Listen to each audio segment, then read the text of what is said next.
All right, class, settle down. Settle down. Everybody take their seats.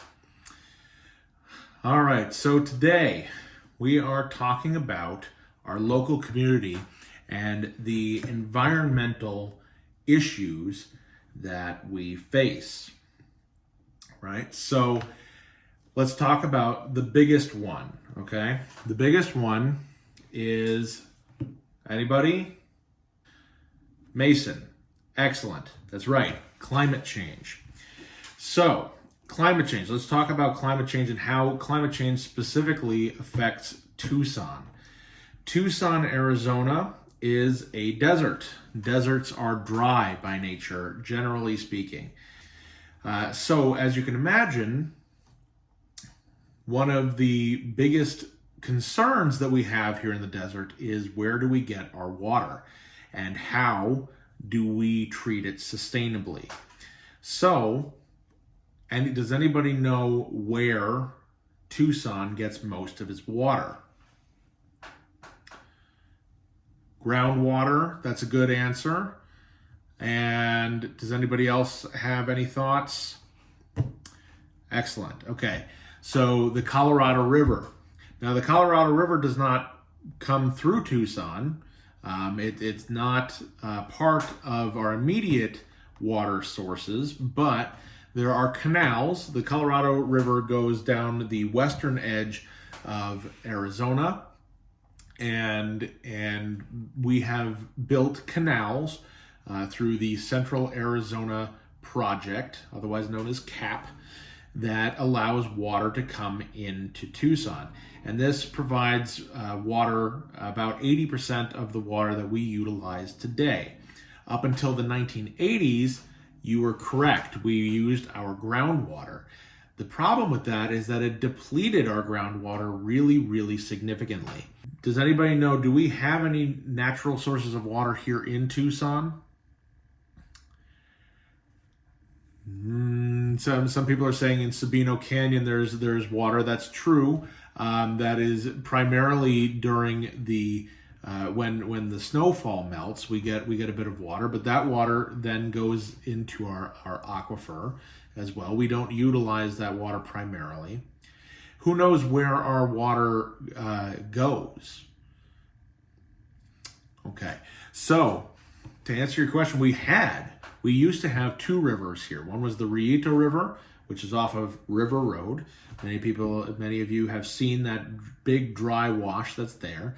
And then how many have crossed over the Santa Cruz River on the west side of town? Right. So that is also dry, right? But we are starting to let water flow in the Santa Cruz River again. And that is primarily because we've actually been doing a pretty decent job so far of trying to replenish our groundwater. So up until the 1980s, like I was saying, our groundwater was depleting very significantly, and we decided to go ahead and start using the Colorado River water. The Colorado River water has now helped us to provide water to Tucson, and it has also helped us to replenish our natural aquifers here in Tucson, which is very important.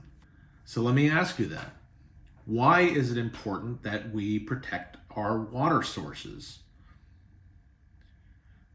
Very good.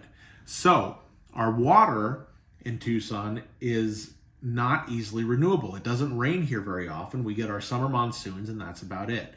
Does anybody have any thoughts of really good ways that we might be able to treat water as a commodity here and would allow us to not have to worry so much about where our water comes from for the future? Okay, so that's a very good idea. So one of the things we can certainly do is we could collect rainwater. Now, most of you live in a home or an apartment or something along those lines. The roof over your head, or the roof over our head here at school, a lot of water falls on it when it rains. And it is probably a bit more than you even realize. And you can collect that water and you can put it into storage tanks. And with very minimal treatment, you can make that water drinkable or usable for showers, things like that. And that is a really excellent way to make use of a natural resource and store it, hold it for when it is dry. That's a very good idea. Does anybody else have any ideas of things we can do to make sure that our water supply will last a good long time? That's a great answer. So yes, we can absolutely do things like taking shorter showers. That is a wonderful idea. Yes, so the less water we use, the more water we're going to continue to have. So taking shorter showers, using very water efficient irrigation, using water efficient washing machines and dishwashers, those kinds of things are all excellent choices as far as using less water so that we don't have to worry so much about what happens tomorrow. Does anybody else have any ideas as to something we can do to reduce our concern for where our water will come from tomorrow? Excellent idea. We can invest in technologies that allow us to recycle water. That's right. So when we flush a toilet, when our shower water goes down the drain, when the water that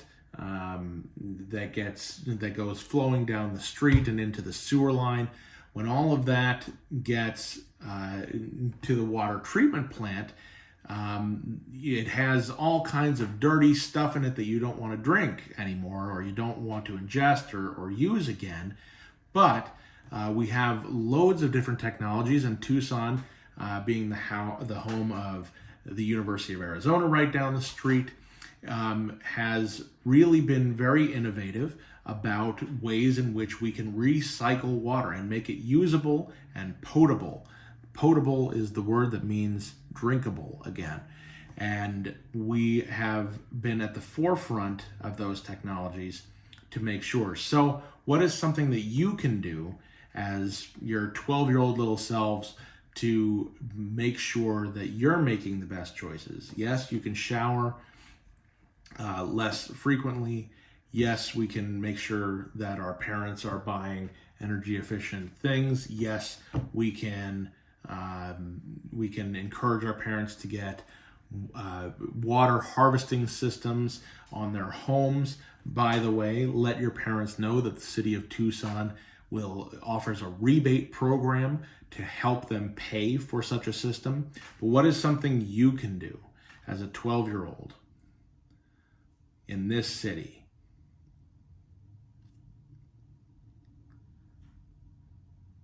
That's a great point, Jeremy. So what Jeremy said is that we can talk about it. That's right. As a 12-year-old, yes, take shorter showers. By all means, please do.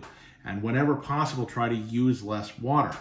But one of the best things you can do is talk about it so that when you are old enough, you understand how important this issue is to the city of Tucson, and you can vote. You can vote for legislation in the city of Tucson that allows us to make positive changes to make sure that we have water tomorrow. Does anybody have any questions about that? No? Wonderful. Moving on. Excellent.